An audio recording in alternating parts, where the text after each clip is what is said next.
Hi guys, my name is Enderance, and in this ant colony update, I'm showcasing a species you haven't seen often on this channel.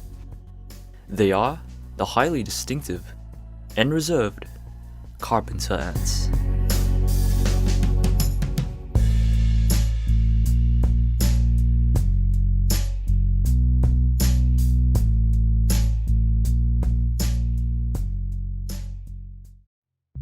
Inside this cubes and tubes setup is a colony of carpenter ants of the genus Camponotus that I raised from a single queen 2 years ago. You can check out how I made this setup in this video back when I reached 1,000 subscribers. They are endemic to all parts of the world and some of the largest ants in the United States. Their common name of carpenter ants is given to them for their tendency to live in rotting wood, and more specifically, people's homes. Unlike popular belief, they don't eat the wood they nest in, because they simply can't digest it. Rather, they tear off bits and pieces to make room for the growing colony. And protein is needed for this growth.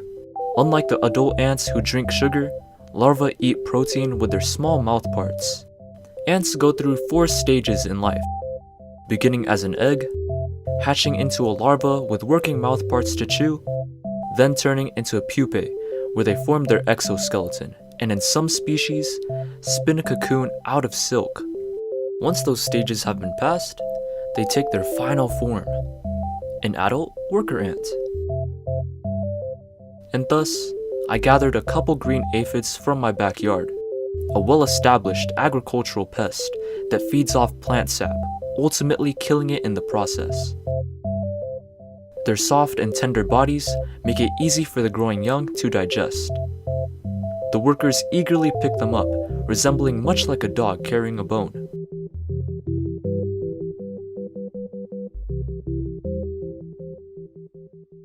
However, they completely ignored this piece of bacon I placed in. Perhaps they were still full from the aphids, or uninterested at the very least. When I first moved them into this setup, they were housed in a simple test tube, but upon reaching around 20 workers or so, they began excavating these tunnels due to constant watering.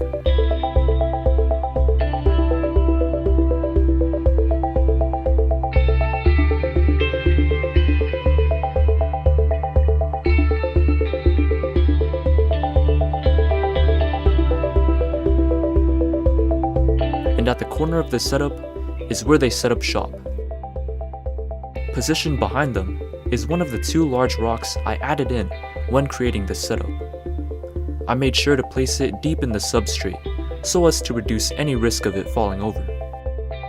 They most likely chose this spot because it gave them a sense of protection, as ants prefer tight and secluded areas.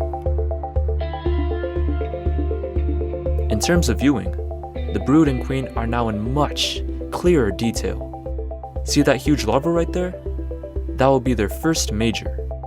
Certain ant species have casts in a colony.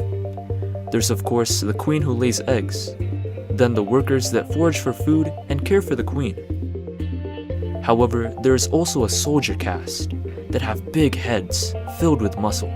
These ants defend the colony and help break apart tough foods. Seeing this larva was a telltale sign I was feeding them a lot of protein. Even so, it meant the development from larva to worker would be a long one. Eventually, the colony started to undergo the moving process into the tunnels. I really love how natural it looks, like having a piece of nature on my own desk. Quite the spectacle to look at. In the event you see your colony moving cocoons to another place, it likely means it was too humid. So the workers here are moving the cocoons down into the substrate, where it's more dry. Workers were eagerly collecting the cocoons, one by one, and placing them in the appropriate spot.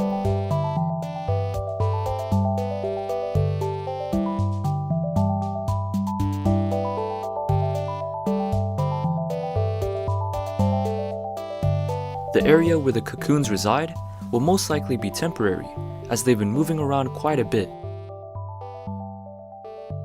At the time, only a few larvae and one cocoon were present, along with a couple workers, of course. However, as time went on, the queen went from occasionally peering below to moving into the small dugout, or at least half the queen. She couldn't quite fit yet.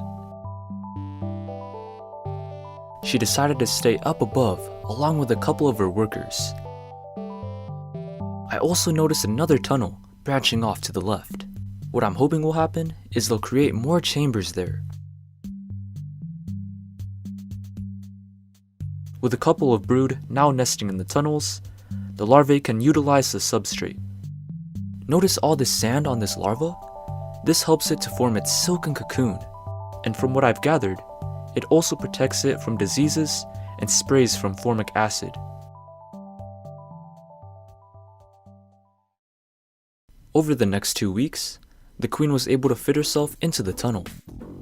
I counted roughly 12 eggs and 5 cocoons in this snug little nest of theirs. But the entire colony simply won't be able to fit into this crevice. And if you've noticed, workers are constantly walking in and out, prancing at the top, actively searching for food and on guard at all times.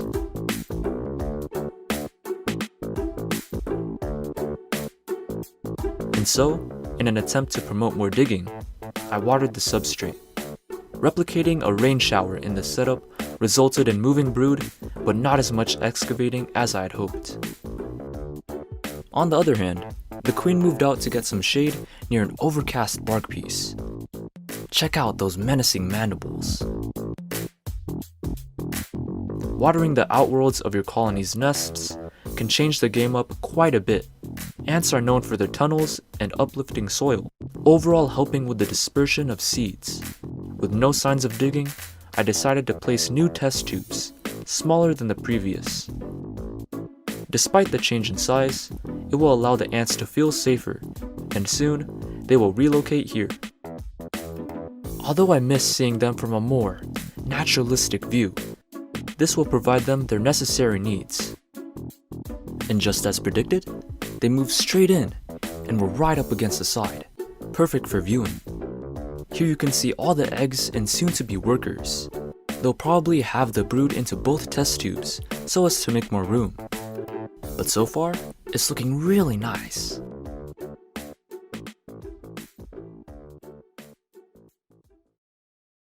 Now emptied out, the tunnel is left completely barren, except for a lone cocoon. I've noticed the workers have been super efficient at making more progress. Perhaps they'll make use of these tunnels sometime in the future. There practically isn't any space for more work, so I assume this is the farthest they'll go. It feels I'm looking straight into a real ant nest, watching these little guys scurrying about. Sometimes, the queen goes to the corner, along with an entourage of workers. From the constant digging, they manage to move this rock, acting like a mini wall. I think she really likes this spot because there's more space for her to move around. Whatever is the case, I find this quite interesting to watch. How the queen settles wherever she feels most comfortable, no matter where most of the colony is. As long as she has workers that can feed her, she's happy.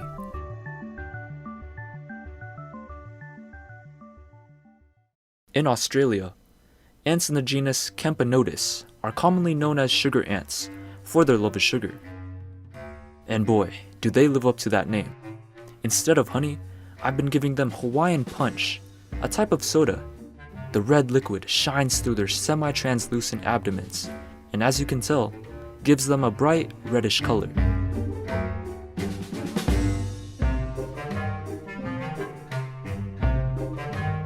And in a matter of minutes, it completely disappeared. I was quite surprised to see them finish it this quickly. They were very eager to drink it all up, with 4 drinking at a single drop. It was mesmerizing to watch. These workers here will store some of this liquid in their secondary stomach, known as a social stomach. When feeding other members of the colony, ants will regurgitate this liquid into the mouths of other workers through a process known as trophallaxis. and it's done quite often. I notice their abdomens pulsate when doing this, and it's especially prominent in the queen.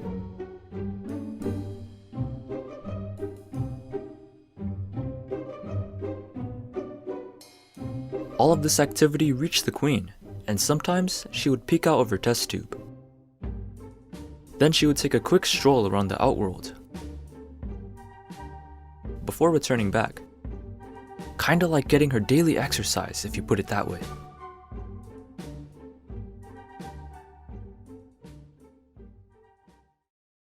Occasionally, I would also feed them fruits, from blueberries, to apples, to cantaloupe, to watermelons, which I find to be one of their favorites.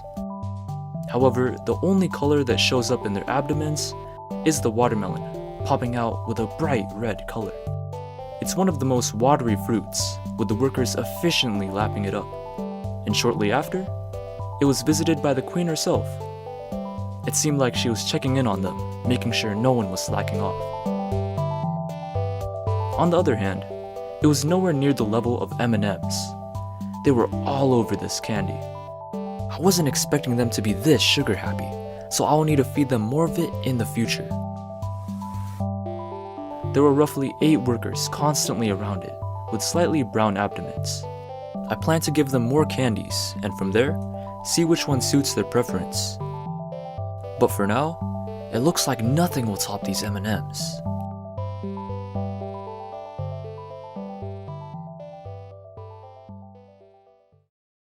Rarely, I find small flies in my home, so I gather up these stragglers and give them to my ants.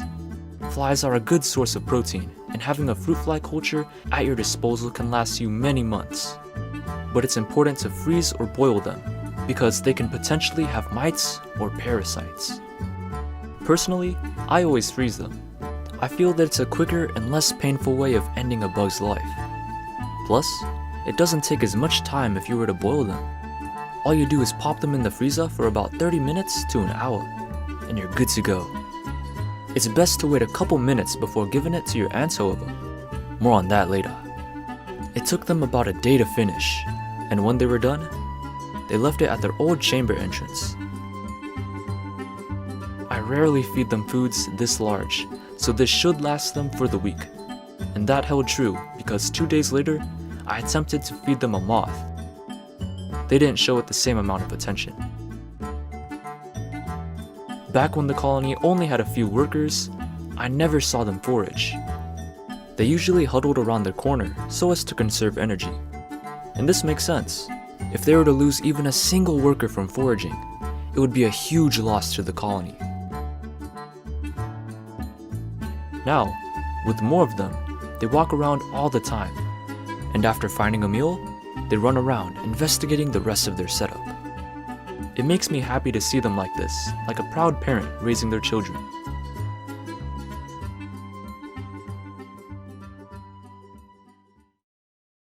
As the colony grew, their confidence did too. Upon dropping in a spider, news spread like wildfire. Soft-bodied insects are the best to feed your colonies, as it's easier for the larvae to digest and for the workers to break it down, getting to the juiciest parts.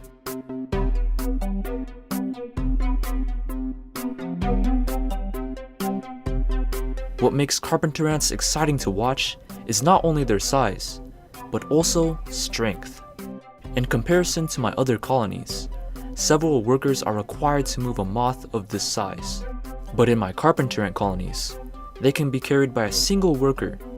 Then, once they break it apart, it looks like they're carrying around tiny sticks. It's sometimes funny to watch them move these moths around. I don't think she saw her sister there. In terms of diet, I think I varied it quite a bit. Nowadays, I get my bugs from my blacklight, or even inside my own home, like this cranefly here. Speaking of blacklights, using one is a good way to attract queen ants. It's what I've been using more often because of quarantine. I highly recommend you giving it a shot. Tell me in the comments if you find anything. After some time, They moved it near the rock, where they broke it down further. I would say about 10 workers were here, ripping it to pieces.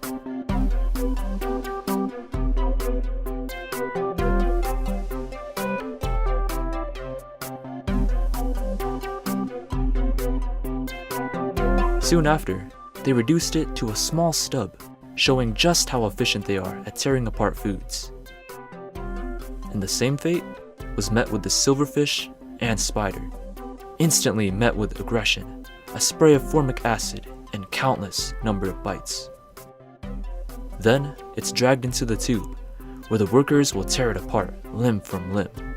A gruesome description, I know, but it provides essential nutrients for the development of the young. Without it, the larva will take longer to pupate and lowers the chances of more majors.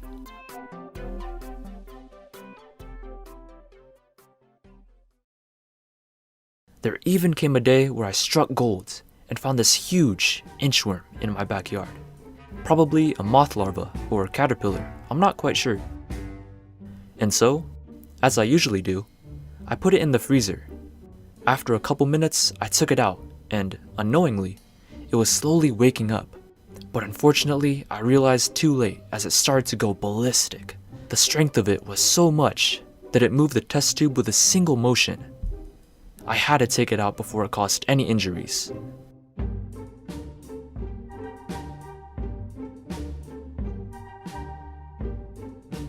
So with one swift move, I snatched it out with my tweezers and put it back in the freezer for a much longer time. This was the end result. It oozed with a black liquid that reminded me of soy sauce. Yum. Hopefully, the colony will break it down into smaller pieces to feed to the young. And again, checking out the commotion was the queen.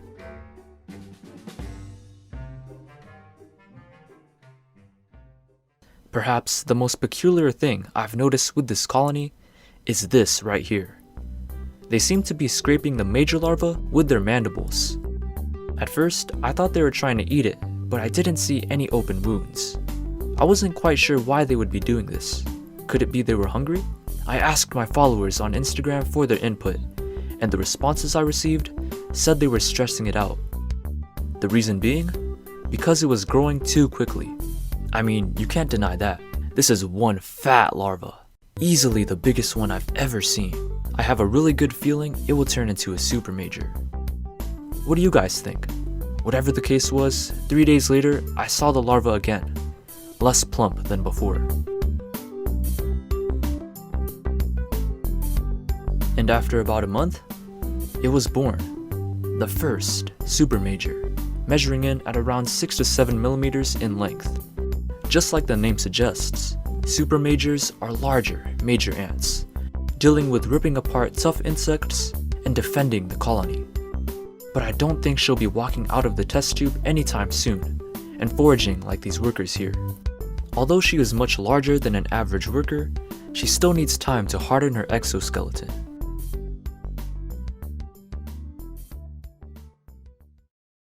So what do you guys think of this colony? Watching these ants really makes the time pass by.